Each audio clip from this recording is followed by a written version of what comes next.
Pourquoi d'après toi, certaines personnes te déclenchent instantanément? C'est-à-dire que tu sois à leur contact, une réaction, un comportement va faire que ça va déclencher quelque chose de puissant chez toi. Et si ce n'était pas juste eux, mais aussi quelque chose en toi? Parce que oui, les gens sont comme des miroirs. Chaque personne que tu vas rencontrer dans ta vie est un miroir. Certaines reflètent ce que tu aimes et d'autres exposent ce que tu préfères éviter. Je te l'accorde que c'est pas toujours agréable. Par contre, c'est hyper révélateur. Ce que tu vois chez l'autre personne, en fait, ça te parle de toi. Quand tu as une personne qui va t'agacer, qui va te déranger ou qui va te déclencher, demande-toi, qu'est-ce que je ressens exactement? À quoi ça me renvoie dans mon histoire? C'est un trait que je juge en moi-même, ou que je n'ose pas incarner. Très souvent dans ce genre de situation, tu vas très vite te rendre compte que le vrai sujet, ce n'est pas l'autre. C'est ce qu'il vient toucher en toi.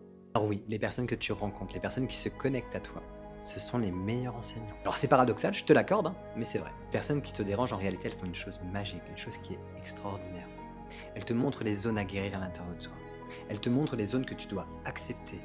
Elles te montrent les zones également que tu dois affirmer. Je te prends un exemple. Imaginons que tu critiques quelqu'un qui est trop sûr de lui. Bah, c'est peut-être que toi-même tu te refuses cette assurance. Autre chose, par exemple, je sais pas, à l'heure actuelle pour toi, l'hypocrisie c'est hors de question. Genre tu peux vraiment pas. Ça c'est peut-être dû justement au fait que tu te sois tu pendant très très longtemps pour être accepté et être aimé. Quand tu pointes quelqu'un du doigt, oui, tu as un doigt pointé vers la personne, ok, mais regarde par là, il y en a trois qui sont pointés vers là. Alors je vais te partager quelques conseils pour transformer justement ces miroirs en opportunités. La première chose, c'est d'observer la réaction sans prendre la fuite. Ensuite, la deuxième chose, c'est identifier l'émotion, bien sûr, sans culpabiliser. La troisième chose, c'est que je t'invite à te poser la question, qu'est-ce que ça vient toucher en moi? Et rappelle-toi toujours que ce que tu vois, ce n'est pas contre toi.